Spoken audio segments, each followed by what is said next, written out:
भिवंडी तालुक्यातील सोनाळे गावामध्ये बालब्रह्मचारी चिंतामणी महाराज यांच्या मार्गदर्शनाने महाशिवरात्री निमित्ताने जय भोलेनाथ ग्रामोत्सव मंडळ सोनाळे घोळगाव आयोजित अखंड हरिनाम सप्ताहाचे आयोजन यावेळी करण्यात आले होते आणि या शुभप्रसंगी गावातील ग्रामस्थ, ज्येष्ठ श्रेष्ठ महिला पुरुष, युवा तरुण, विविध राजकीय क्षेत्रातील पदाधिकारी यावेळी उपस्थित होते। विशेष म्हणजे हपप सुनील महाराज भगत यांच्या मधुर वाणीतून शिवकथा संपन्न झाली आणि या कथेमध्ये मोठ्या संख्येने वारकरी भक्त, गावातील ग्रामस्थ, ज्येष्ठ श्रेष्ठ महिला पुरुष सहभागी होते। त्यासोबतच महादेव आणि पार्वतींचा विवाह सोहळा देखील मोठ्या उत्साहामध्ये वाजत गाजत ग्रामस्थांच्या उपस्थितीमध्ये पार पाडला गेला।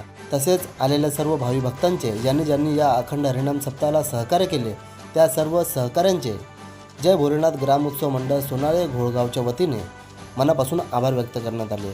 त्यासोबतच समाजसेवक सुनील पाटील व पाटील परिवाराच्या वतीने देखील आलेल्या सर्व भावी भक्तांचे मनापासून आभार व्यक्त करण्यात आले। तर चला पाहूया जय भोलेनाथ ग्रामोत्सव मंडळ सोनाळे घोळगाव आयोजित अखंड हरिनाम सप्ताहानिमित्त शिवपुराण कथा व महादेव पार्वती यांचा विवाह सोहळा कशा प्रकारे पार पाडला गेला थोडक्यात पाहूया।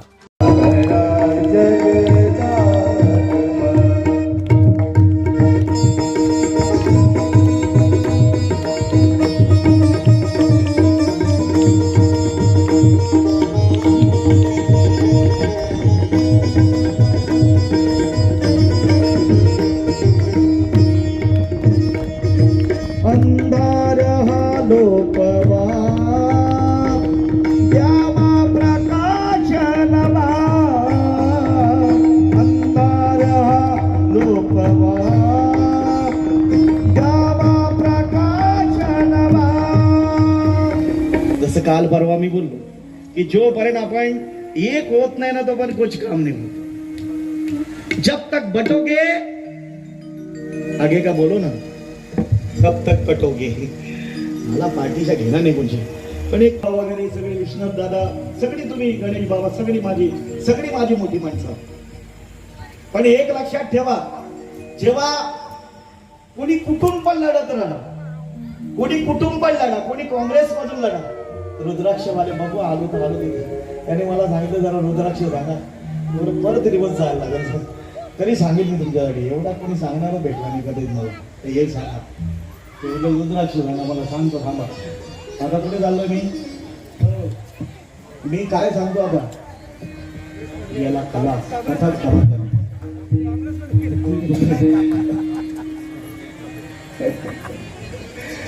कुठल्याही पक्षातून तुम्ही इलेक्शन लढा, तुम्ही शिवसेनेतून लढा, काँग्रेस मधून लढा, भाजपा मधून लढा, पर जब हिंदू धर्म खतरे में आएगा तब सब पार्टी छोड़ के एक होना चाहिए, हिंदू एक होना चाहिए। और जब हिंदू एक होएगा तब काम एक होएगा। तुम्ही माऊल्यांनी पण ज्यांनी पैसे घेतले असतील आणि ज्यांनी नाही घेतले असतील, समजला का नाही समजला? माय गॉड, चाल बरोबर काय चालली आमची गणेश दादा फुल म्हणजे अगदी राजकारणी माणसं, एवढा भारी मित्र दिलाय मला। मी बोलतच नाही राजकीय नावची नाही, आपल्याला येतच काय त्यातलं मुद्दाच नाही माझ्याकडे। सगळे टॉपचे त्यांनी गेम वापरले, हो कुठलं का असे ना, पक्ष का असे ना, जसं त्यांचा धर्म खतरेमध्ये असल्यात तर ते सगळे एक होतात, तसा जेव्हा आपला हिंदू धर्म खतरेमध्ये असेल तेव्हा आपण सगळ्यांनी एक व्हायचं। आज जशी तुम्ही पालखी काढली की नाही, किती सुंदर शोभा असते। मी तुम्हाला एक ऑप्शन देऊ, ही कथा म्हणजे आता पुढच्या वर्षी काय असेल ते मला माहिती नाही, पण जर असं काय असेल, कीर्तन वगैरे लेट होत असेल तर तुम्ही ते कारिवली गाववाले काय करतात नाही, तर त्या रामाचा सप्ताह असतो रामनवमीचा, तर ते ज्या दिवशी काला असतो ना त्या दिवशी सुनील दादा पालखी ठेवतात।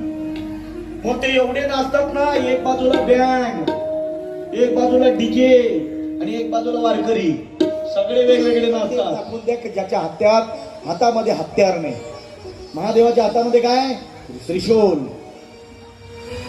भगवान विष्णूच्या हातामध्ये काय चक्र, गणपतीच्या हातात काय त्रिदम बघा।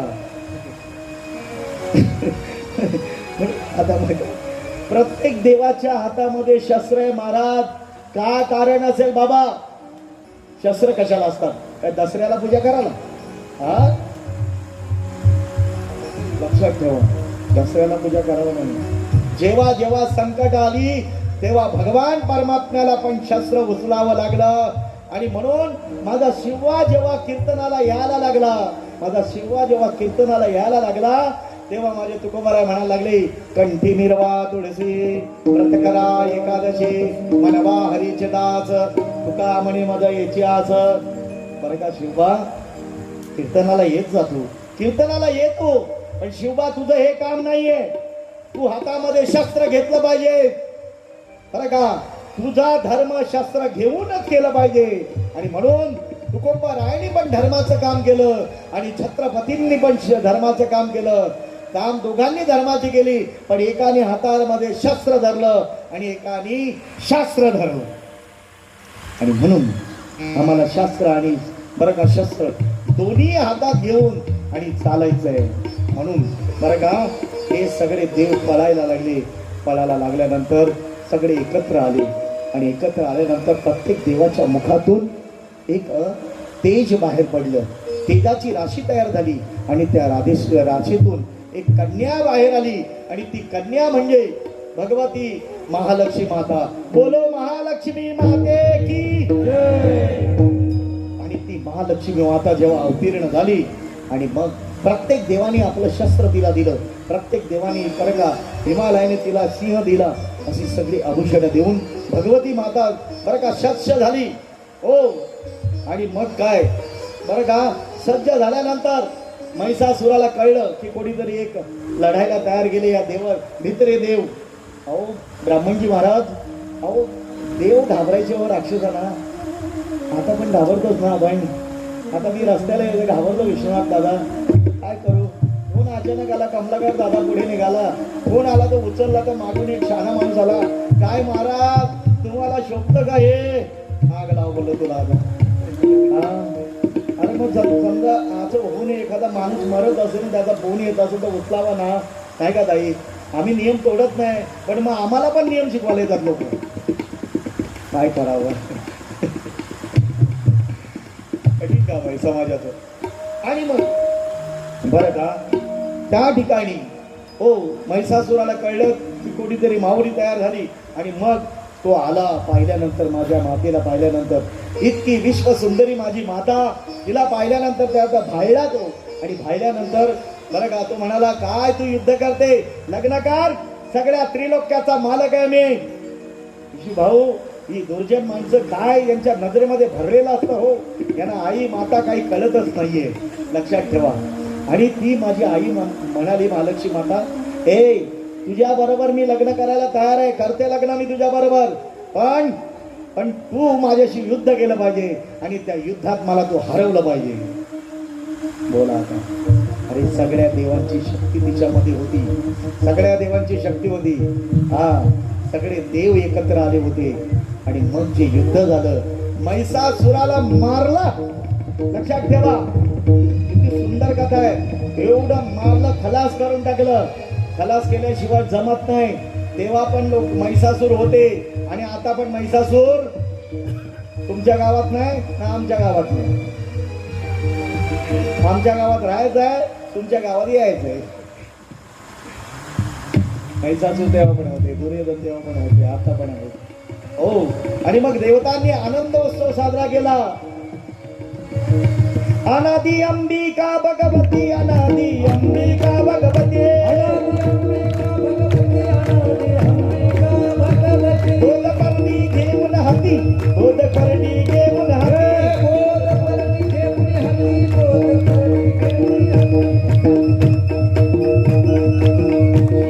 भगवान परमात्म्याने काशी तिथे निर्माण केली.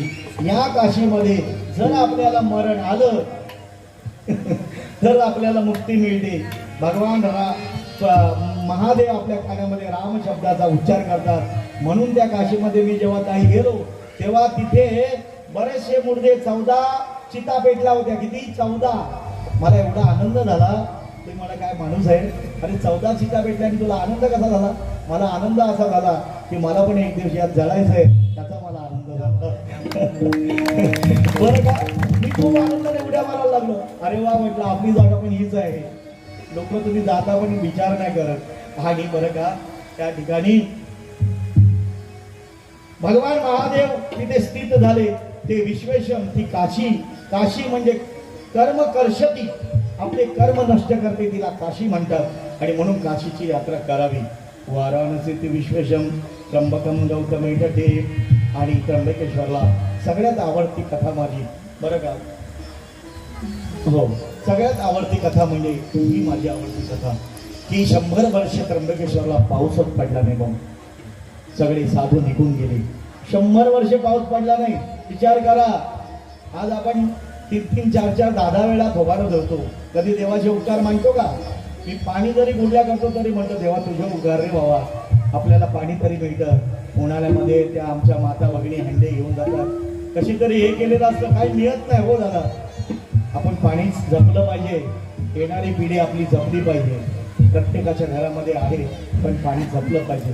प्रत्येक गोष्टीतून तुम्ही देव निर्माण करू शकता. आणि कथेमध्ये हेच खरा भाव असतो. कथा तर सगळ्यांना माहिती असतात, पण त्यातला भाव प्रकट झाला ना, मग कथा स्फुरली जाते. बरं का, आणि बरं का, 100 वर्ष पाऊस पडला नाही. माझे गौतम मोशी जेव्हा समाधीतून बाहेर आली, त्यांनी विचारलं अहिल्या मातेला, म्हटलं काय झालं? पाऊसच पडला नाही. त्यांनी वरुण देवाची प्रार्थना केली. वरुण म्हणजे पाऊस, पावसाची प्रार्थना केली. आणि वरुण देव त्या ब्रह्मगिरीवर, आता पण तुम्ही जा, कधी त्र्यंबकेला गेले तर ब्रह्मगिरीवर एकदा मी गेलो होतो, परत गेलो नाही. तर तिथे खड्डा आहे, त्या खड्ड्यामध्ये पाणी निर्माण झालं, ते वरुण देवाचं झालं. आणि मग सगळे साधू तिथे आले. त्या खड्ड्यातून, पाण्यातून सगळं सुजलाम सुफलाम झालं, सगळं हिरवगार झालं. पण झालं असं की कधी पण अहिल्या मातेची जी मुलं होती ती पाणी अगोदर भरायची, म्हणून बाकीच्या ऋषिकेतन्या चिडायला लागल्या. काय कारण होतं? काही कारण नव्हतं. आणि म्हणून ते भांडण झालं. अहिल्या माते म्हणाले, माझ्या नवऱ्यामुळे पाणी आलं. हा, माझा नवरा सरपंच झाला नसता तर गावात न आलं असता. अशी नाही बोलली ती, हो, पण असे बोलली. आणि मग झाली ना भांडण. पण एवढ्याचाच राग. मी म्हणतो ना, काय करतील काय सांगता येणार आमच्या माऊल्या. आणि मग तसाच राग आला तिला, त्यांना राग आला. त्यांनी गणपती बाप्पाला प्रसन्न केलं आणि गायीचं रूप घेऊन धक्का लावून गोहत्येचं पातक लावलं गौतमांवर. विचार करा, पातक लावल्यानंतर त्यांना सांगितलं, बघा 1 कोटी शिवलिंग तयार करायची. किती? 1 कोटी शिवलिंग. 101 ब्रह्मगिरी प्रदक्षिणा मारायच्या.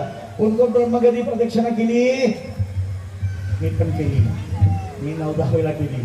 ब्रह्मगिरी प्रदक्षिणा करा, पाय चांगले आहेत तोपर्यंत जा. किती दिवस घरात बसता तुम्ही? निश्चित लग्ना साखरपुऱ्या बस झालं ना, तेव्हा तरी जा ना. जवळ, इथं जवळ आहे आपले, तर मग फार जवळ आहे हो. जा. परत मारवी देवाने पाय धगलं का काय नाही. मग विशू बाबा असंच आहे. हा, जेव्हा चांगले असतात ना तेव्हा त्या सुनांना त्रास देतात. तुमच्या गावातल्या सोडून, आमच्या गावातल्या सोडून. जेव्हा चांगले असतात तेव्हा सुनांना त्रास देतात. डीसी भाऊ, आप इधर खड़े बोलना है नहीं ना, चल रहा है ना बराबर, ठीक है. हाँ, चलो, नहीं मेरे को टेंशन में आया, इधर ही तयार है.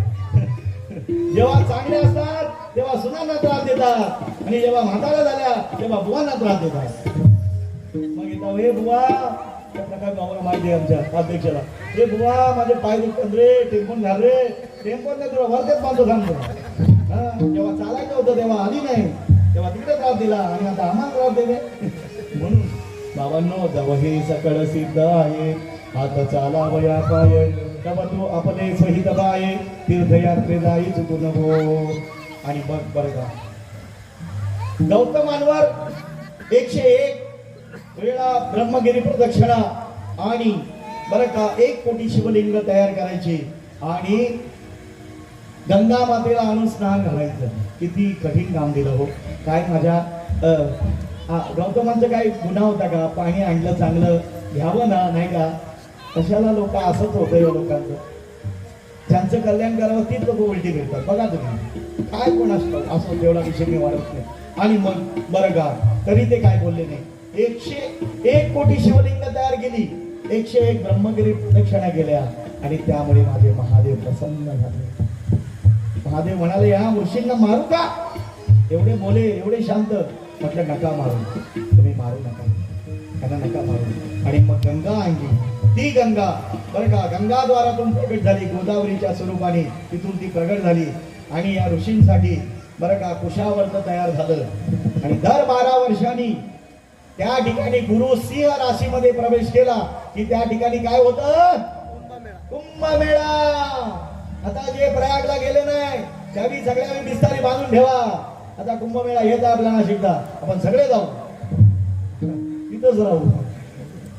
मी घाबरत होतो विषय भाऊ, सगळे जाऊन तिकडे गेला मारतात. आता पण त्याला भगदड झाली की नाही, मेली बिचारी काही माणसं, त्यांच्या आत्म्यात शांती लावू, काहीतरी गडबड होते. पण असं काही नसतं. मी गेलो तेव्हा वैष्णवांचा कुंभमेळा संपला होता, मला महादेवांचा मिळाला, शैवांचा मिळाला.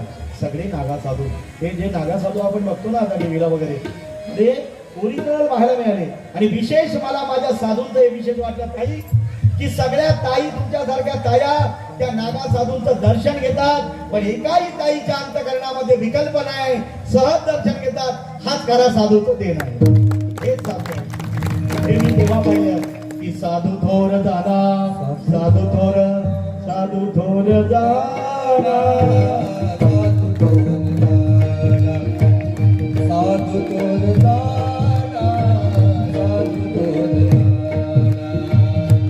आणि म्हणून साधू थोर आहेत. आज कोणी दाखवत तिथलं काय काय दाखवत ते पत्रकार पत्ता लागेल, मला आता वेळाला वेळच नाही, 9:15 झाले, 15 मिनिटं राहिली माझ्याकडे.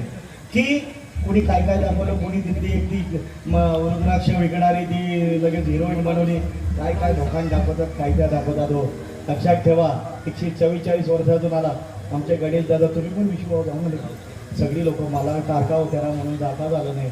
आता मी बघून नंतर जाईन, तेवढं ठेवलं असेल देवाने माझ्यासाठी, जाईन नंतर. पण मी बरं वाकडे बाबाला घेऊनच जातो, वाकडा वाकडा करून घेतो, काय करू, ते नशीब माझे फुटके, जाऊ दे, प्रत्येक वेळेला आड आले. आणि म्हणून बरं का त्या ठिकाणी कुंभमेळा होतो. म्हणून त्र्यंबकम गौतम जपे हिमालय ते केदारम, नर आणि नारायणसाठी हिमालय केदारनाथ हे बरं का आपल्या देशाचं सार्वभौम केदारनाथ ज्योतिर्लिंग आहे. केदारनाथ भगवान की जय. वाराणसी तु विश्वशम त्र्यंबकम गौतम जपे हिमालय तु केदारम, कृष्णचेते शिवालये. सुदेहा आणि सुदेहा आणि सुधर्मा यांची बहीण सुदेहा, आणि तिचा तिरस्कार झाला, तिच्या मुलाला मारल्यानंतर महादेव प्रकट झाले, ते म्हणजे कृष्णेश शिवालये. त्याच्यात किती ज्योतिर्लिंग आपल्या महाराष्ट्रात आहेत? एक त्र्यंबक, एक भीमाशंकर, एक कृष्णेश्वर, आणि ते चौथा आहे मला वाटतं कुठलं तरी, जाऊ दे असेल ते नंतर सुद्धा आपण आपला गाडी काढून घेऊन जाऊ. तर अशी 12 ज्योतिर्लिंगांची कथा. त्यानंतर शिवरात्री कथा. शिवरात्रीला सोमनाथ नावाचा राजा, त्याला 500 बायका, 2 पतिव्रता, त्यांचा जन्म तिकडे रानामध्ये जंगलामध्ये झाला. त्या ठिकाणी जो भगवान इंद्रदेवानी शापित बरं का भूतसेन नावाचा सेवक होता, त्याला शाप दिला, तो त्याच जंगलामध्ये भिल्ल म्हणून जन्माला आला. त्याला याच दिवशी शिवरात्रीच्या दिवशी त्याला उपवास घडला, त्याने अन्न खाल्लं नाही. कशासाठी? देवासाठी नाहीये, म्हणून आजचा उपवास, आज उपवास करायचा. 6 डालवरे नाही सॉरी साबुदाणे वडे खाल्ले. गणेश बाबांनी काय कसर केलं? मावशी आली का? कुठे मावशी? अरे बापरे, 6 डालवडे, लस्सी, शेंगदाण्याचे लाडू, कलिंगड. आता महाराज कलिंगडासारखा ना एवढा खाल्ला तर. आणि मावशी मध्ये खा म्हणून एवढी ताकद आली. मी काय खोटी नाही केली विषय, आपल्याला माहिती आहे आपलं काम निघणारच आहे, आपला गेम ठरलेला आहे. त्यामुळे मी काय खोटी नाही केलं. 3-4 लाडू एकदम दम करून काम टाकलं. असू दे, त्याची एनर्जी मला प्राप्त झाली. म्हणजे काय मला म्हणायचं बरं का. त्यांनी तो उपवास केला, त्यानंतर त्याला जागरण झालं. 3 पारणामध्ये त्याची पूजा झाली. एका सरोवराच्या ठिकाणी जाऊन बसला, तिथे बेलाचं झाड होतं. बेलाचं महत्व मी तुम्हाला सांगितलंय. रुद्राक्ष सांगतात बरं का. हो, आवळ्यासारखं रुद्राक्ष असतं, पटकन तुमच्याकडे बघितलं म्हणून. ते बरं का मध्यम रीतीचं असतं, बोरा एवढं असतं ते बरं का, उत्तम गतीचं असतं. आणि ज्याला निसर्गाचा छेदन आहे, निसर्गाचा ज्या रुद्राक्षाला होल असतं ते सर्वात उत्तम आहे, बेस्ट आहे. आणि 14 मुखी त्याच्यापेक्षा बेस्ट आहे. आता ते कुठलं रुद्राक्ष कसं निघेल हे सांगता येत नाही, ते शोधावं लागतं आणि मग त्याला असतात. तुम्हाला भेटली तर मला 2-4 पाठवून द्या, पैसे मात्र तुम्हीच भरा असं आहे. म्हणजे एवढंच रुद्राक्ष मात्र. आणि ही रुद्राक्ष सगळे देवता परिधान करतात. भाऊनी खूप चांगला प्रश्न केला, कुणी करत नाही का ते तो प्रश्न की हे सांगा म्हणून, आणि खूप मला बरं वाटलं की हे सांगा म्हणून.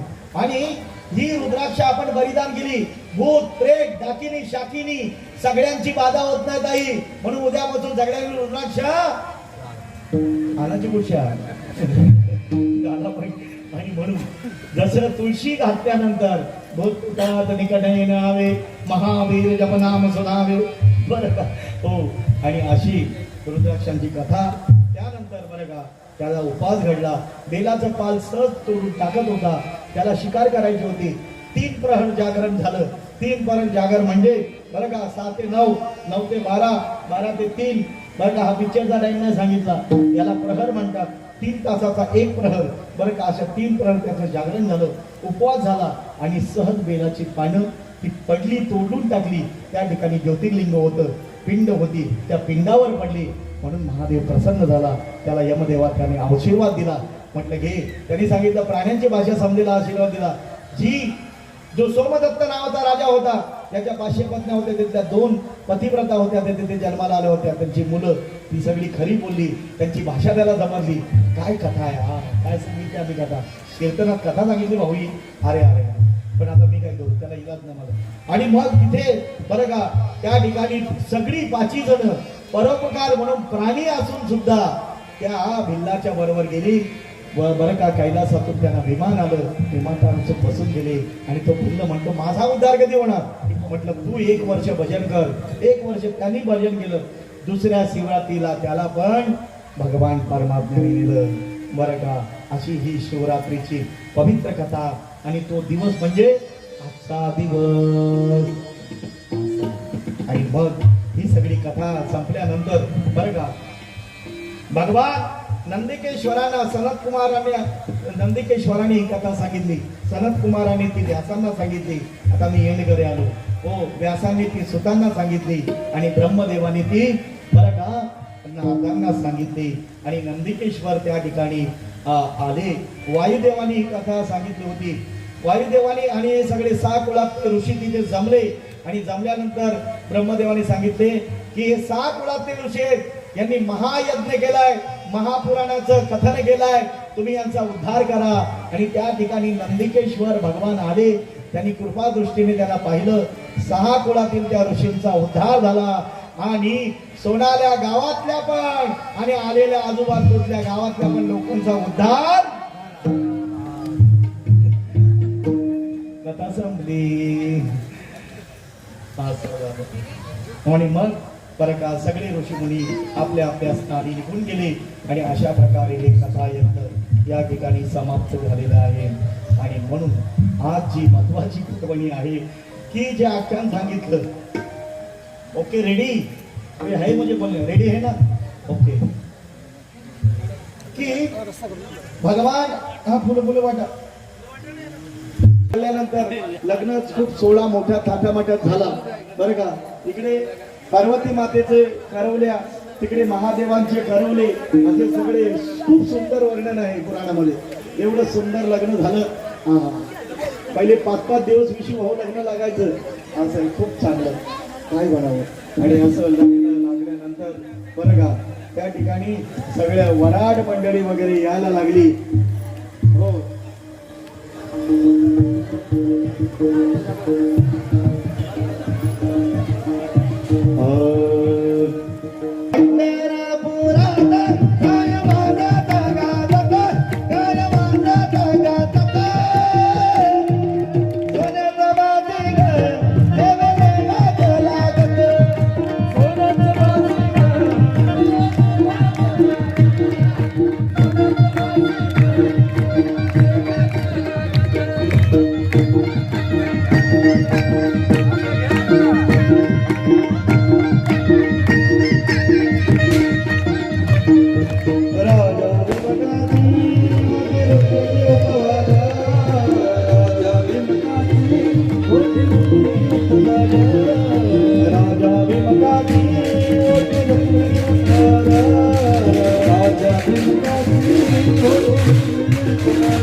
ही सर्व वराडी मंडळी अर्थातच या स्वर्गातील आहे.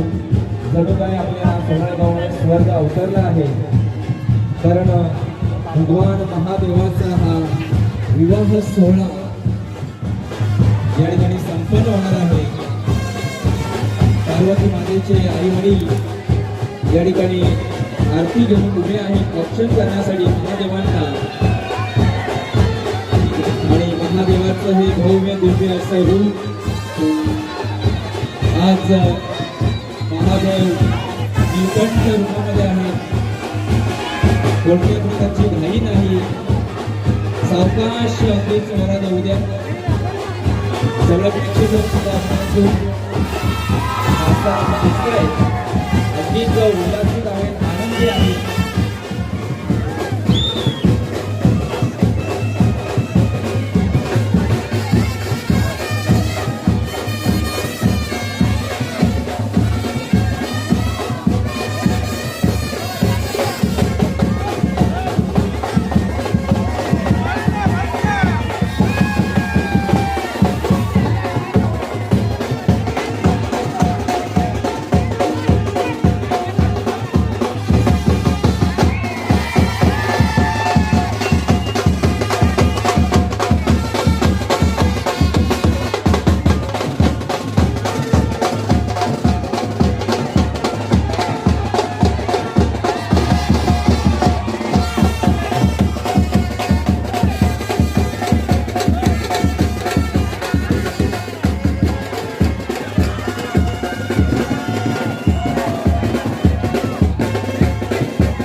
यमुना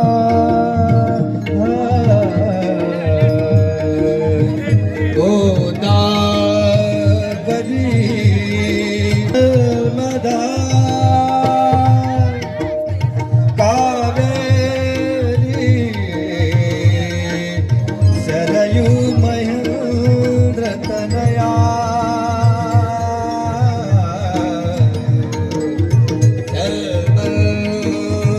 चलती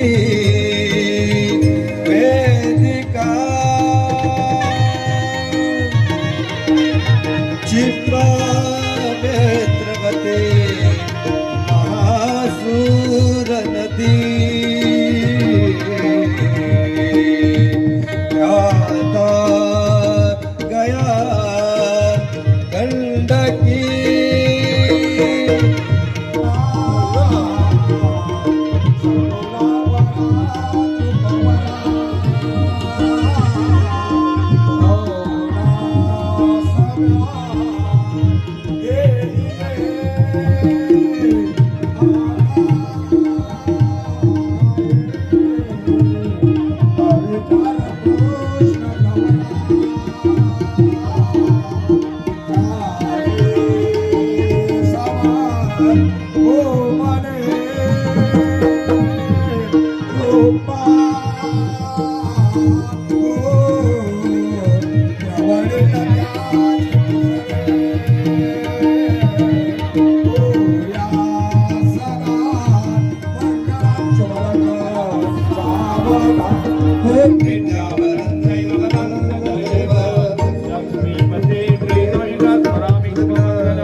गणपती गजानन आले गणपती गजानन साखर पुण्याला साखर वाटले साखर पुण्याला साखर वाटले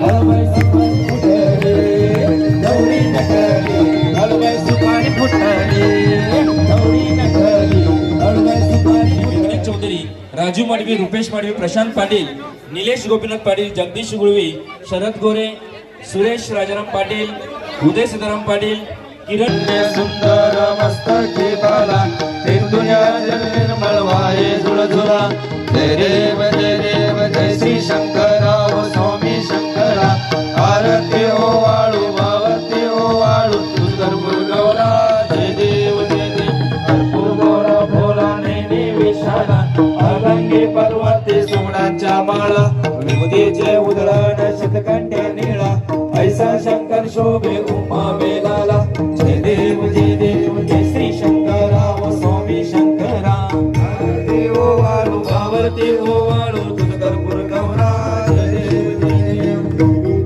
सागर मंथन पे गेले त्या माझे अवचित हलन सापडले एकतवा सुप्राण भाषण केले नीळकंठ नाम प्रसिद्ध झाले जय देव जय श्री शंकराव स्वामी शंकरा आरती ओ वाळू भावती ओ वाळू तुझ कर्पूर गौरा जय देव सुंदर मजनारी अचानक मोहन मन सतकारी शतकोटीचे बीज माझे उचारी प्रभू किल्ले रामदासा अंतरी जय देव जय श्री शंकराव स्वामी शंकरा आरती ओ वाळू भावती ओ वाळू तुझ कर्पूर गौरा जय देव ज्यांना फराळ चहा घ्यायचे त्यांनी आमच्या घराच्या गेट मध्ये आतमध्ये पोहोचा. यांच्या लग्न सोहळ्याची आहे हरण. असा आमचा भगवान विष्णू आणि लक्ष्मी माता सुद्धा आलेल्या आहेत. अनेक राक्षस गण सुद्धा या ठिकाणी या लग्न सोहळ्यामध्ये सहभागी झालेले आहेत. कार्यक्रमासाठी उपस्थित सर्व मान्यवरांचं हार्दिक स्वागत आहे. त्यांनी आमचे यशवंत सोरे साहेब यांचंही या ठिकाणी मनपूर्वक हार्दिक स्वागत सुस्वागतम. तसेच आदरणीय शनेश्वरजी वाकरे साहेब यांचंही या विवाह सोहळ्यामध्ये हार्दिक स्वागत.